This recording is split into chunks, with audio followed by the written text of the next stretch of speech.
मथुरा वकीलों की चैम्बर तोड़ने की प्रकरण में बार एसोसिएशन ने बुलाया जनरल हाउस। मंगलवार को लेंगे बड़ा फैसला। मथुरा कलेक्टर परिसर में बने 150 से अधिक अधिवक्ताओं के चैम्बरों को प्रशासन द्वारा बुलडोजर से ध्वस्त करने के विरोध में सोमवार को वकीलों का गुस्सा सड़कों पर फूट पड़ा और वह सड़क पर बैठकर विरोध प्रदर्शन करने लगे।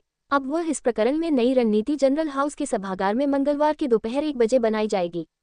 इसके लिए बार एसोसिएशन अध्यक्ष प्रदीप कुमार और सचिव शिव कुमार लवानिया द्वारा बार हाउस की मीटिंग बुलाई गई है। सोमवार की दोपहर 3 बजे बार एसोसिएशन के अध्यक्ष व सचिव समेत अन्य पदाधिकारी के द्वारा बताया गया कि शनिवार की मध्य रात्रि प्रशासन द्वारा बिना नोटिस दिए जिस जगह अधिवक्ताओं के चेंबर बने हुए थे उनको इनलीगल बताते हुए रातों रात तोड़ दिया गया था, जिससे अधिवक्ताओं का लाखों रुपए का नुकसान हुआ है। इसके विरोध में आज अधिवक्ताओं द्वारा नो वक्त घोषित कर न्यायिक कार्य नहीं किया गया और अब आगे की रणनीति कल बनाई जाएगी। तस्वीरों में विरोध प्रदर्शन करते हुए दिखाई दे रहे अधिवक्ताओं ने डीएम मुर्दाबाद, सिटी मजिस्ट्रेट चोर होने जैसे नारे लगाते हुए जिला अधिकारी कार्यालय का घेराव कर रोड पर प्रदर्शन किया। इस दौरान बार के पूर्व अध्यक्ष मदन गोपाल और पूर्व सचिव गोपाल गौतमाई द्वारा बताया गया कि अधिवक्ताओं की मांग है कि जिस जगह से चैम्बर तोड़े गए हैं उसी स्थान पर चैम्बर बनाया जाए। धर्मेंद्र ब्यूरो मथुरा की रिपोर्ट। मथुरा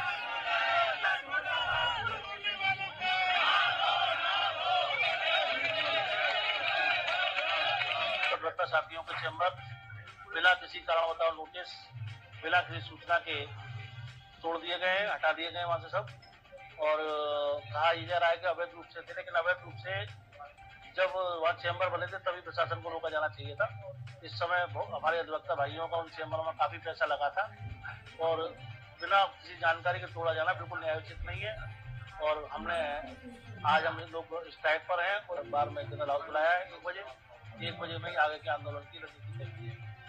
100 चैम्बर अधिवक्तागण के तोड़ दिए गए हैं, जिनमें अधिवक्तागण लगातार बैठकर विधि व्यवसाय कर रही थी। एक चैम्बर करके वहां बनाया गया, जबकि प्रशासन ने उस समय कोई किसी भी तरह की आपत्ति नहीं थी उस समय।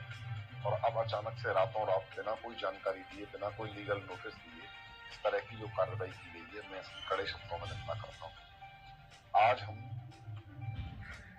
हड़ताल पर रहे हैं और कल जो है हमने जनरल हाउस कॉल किया है दोपहर में 1 बजे गौरे कन्हैयालाल हॉल में कल जनरल हाउस आयोजित किया जाएगा और उसमें आगे का आंदोलन क्या रहेगा, उसकी दशा और दिशा क्या रहेगी, ये सब रणनीति उसमें जनरल हाउस में तय की जाएगी। शासन का एक घोर निंदनीय कृत्य है। सभी वकील भाई हमारे आक्रोशित हैं। कल हमारे बार एसोसिएशन के सभी सदस्यों ने जनरल हाउस की मीटिंग बुलाई है। जनरल हाउस में ये तय होगा कि वकीलों का जो नुकसान हुआ है वो प्रशासन से कैसे कराया जाए और वह जमीन प्रशासन से अलॉट करा के स्वनिश्चित वकीलों के बिस्तर इस पे बनाए जाएं, ये हमारी प्रशासन से मांग है। अचानक ऐसा क्या हुआ?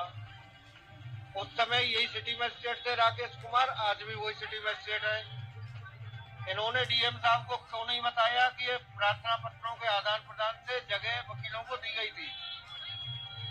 अचानक किसका दबाव था, किसने तोड़वाया? हालांकि पहले सिटी मजिस्ट्रेट कह चुके हैं कि वर्तमान अध्यक्ष सचिव द्वारा कह के ये जमीन खाली कराएगी और चैम्बर तोड़वाई गई। ऐसी क्या आफत आ गई थी? मैं तो सिटी मजिस्ट्रेट महोदय के उस वक्तव्य की कहता हूँ कि उनको सब कुछ पता है, लेकिन डीएम साहब को क्यों विश्वास में नहीं लिया गया? ये बहुत ही गलत और निंदनीय है। जी, लिखित में परमिशन है हमारे पास। और जो सिटी मजिस्ट्रेट महोदय इस समय जो बने हुए हैं, गुंडागर्दी जो कर रहे हैं, इन्होंने इस जमीन को जांच की थी और कहा था ये जमीन हमारे लिए यूजलेस है, तो अब वकीलों को बैठने के लिए दे दीजिए, रिपोर्ट लगी है। और उसके बावजूद गुंडागर्दी के बल पर, पैसा न दिए जाने के बल पर इन्होंने हमारे 300 चैम्बर बने हुए थे, उसमें हजारों अधिवक्ता बैठे हुए थे, रातों रात तोड़ा। अगर इतने सही थे तो जब तोड़ते भाई, तुम जब बनने थे तब बनने नहीं देते उनको। तो ये सिटी मजिस्ट्रेट नहीं, गुंडा है और इस गुंडा का यहाँ से इलाज तब तक होगा जब तक यहाँ से जिला नहीं छोड़ देगा। याद तब तक अधिवक्ता बिल्कुल शांत नहीं होंगे और जब